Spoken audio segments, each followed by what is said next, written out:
Hi everyone, this is Kes from Kesart. Today I will share some important tips for choosing tiles for your home.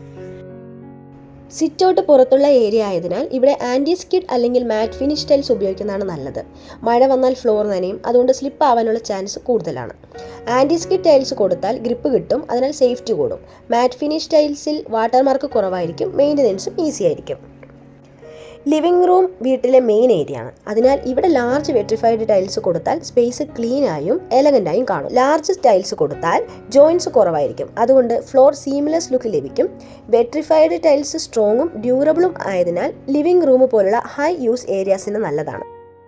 കിച്ചണിൽ cooking ചെയ്യുന്നതിനാൽ oil, water, food Staines എന്നിവ ഫ്ലോറിൽ വീഴാം. അതിനാൽ മാറ്റ് finish അല്ലെങ്കിൽ easy clean tiles choose ചെയ്യുന്നത് നല്ലതാണ്. മാറ്റ് tile slips കുറവായിരിക്കും, cleaning ചെയ്യാനും ഈസി ആയിരിക്കും. കിച്ചണിൽ ലൈറ്റ് ന്യൂട്രൽ കളേഴ്സ് ഉപയോഗിച്ചാൽ സ്പേസ് ബ്രൈറ്റായും തോന്നും. ബാത്റൂമിൽ വാട്ടർ യൂസേജ് കൂടുതലായതിനാൽ ഫ്ലോർ സ്ലിപ്പറി ആയിരിക്കാം, അതിനാൽ ഇവിടെ ആൻറ്റി സ്കിഡ് ടൈൽസ് ഉപയോഗിക്കുന്നത് സേഫ്റ്റിക്ക് വളരെ ഇമ്പോർട്ടൻ്റ് ആണ്. Anti skid tiles surface rough ആയതിനാൽ ഗ്രിപ്പ് കിട്ടും, സ്ലിപ്പ് ആവുന്നതും കുറയും. അതിനാൽ ബാത്റൂം ഫ്ലോറിന് ഇത് ഏറ്റവും സ്യൂട്ടബിൾ ആണ്. ടൈൽ കളർ ചൂസ് ചെയ്യുമ്പോൾ ആദ്യം റൂം സൈസ് ശ്രദ്ധിക്കണം. ചെറിയ റൂം ആണെങ്കിൽ വളരെ ഡാർക്ക് കളർ ടൈൽസ് കൊടുത്താൽ സ്പേസ് കുറച്ച് ചെറുതായി തോന്നാം.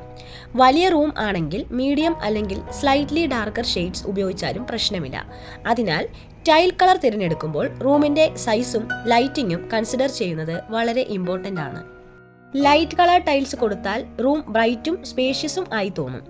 ലൈറ്റ് കളേഴ്സ് ലൈറ്റ് റിഫ്ലക്റ്റ് ചെയ്യുന്നതിനാൽ സ്പേസ് വിഷ്വലി വലുതായി തോന്നും.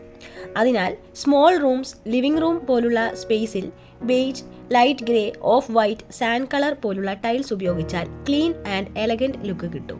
ന്യൂട്രൽ കളേഴ്സായ beige, cream, light grey, ivory പോലുള്ള ഷെയ്ഡ്സ് വീടിന് ഒരു മോഡേണും എലഗൻറ്റും ലുക്ക് നൽകും. ഇതിൻ്റെ അഡ്വാൻറ്റേജ് എന്തെന്നാൽ വോൾ കളർ ചേഞ്ച് ചെയ്താലും ഫർണിച്ചർ ചേഞ്ച് ചെയ്താലും ടൈൽസ് ഈസിലി മാച്ച് ചെയ്യും. അതുകൊണ്ട് ഇൻറ്റീരിയർ ഡിസൈനിൽ ന്യൂട്രൽ കളേഴ്സ് വളരെ പോപ്പുലറാണ്. വളരെ ഡാർക്ക് കളർ ടൈൽസ് എടുത്താൽ ഡസ്റ്റ്, സ്ക്രാച്ചസ്, വാട്ടർ മാർക്സ് എന്നിവ എളുപ്പത്തിൽ കാണാം. അതിനാൽ മെയിൻ്റനൻസ് കുറച്ച് ബുദ്ധിമുട്ടായിരിക്കും. അതുകൊണ്ട് കംപ്ലീറ്റ്ലി ഡാർക്ക് കളേഴ്സ് ഉപയോഗിക്കുന്നതിന് പകരം മീഡിയം ഷെയ്ഡ് അല്ലെങ്കിൽ ന്യൂട്രൽ കളർ ടൈൽസ് തിരഞ്ഞെടുക്കുന്നത് പ്രാക്ടിക്കലായിരിക്കും. ടൈൽസ് വാങ്ങുമ്പോൾ ടൈൽ സൈസ് നോക്കുന്നത് വളരെ ഇമ്പോർട്ടൻ്റ് ആണ്. ടൈൽ സൈസ് സാധാരണ mm അല്ലെങ്കിൽ സെൻറ്റിമീറ്ററിലായിരിക്കും ഉണ്ടായിരിക്കുക.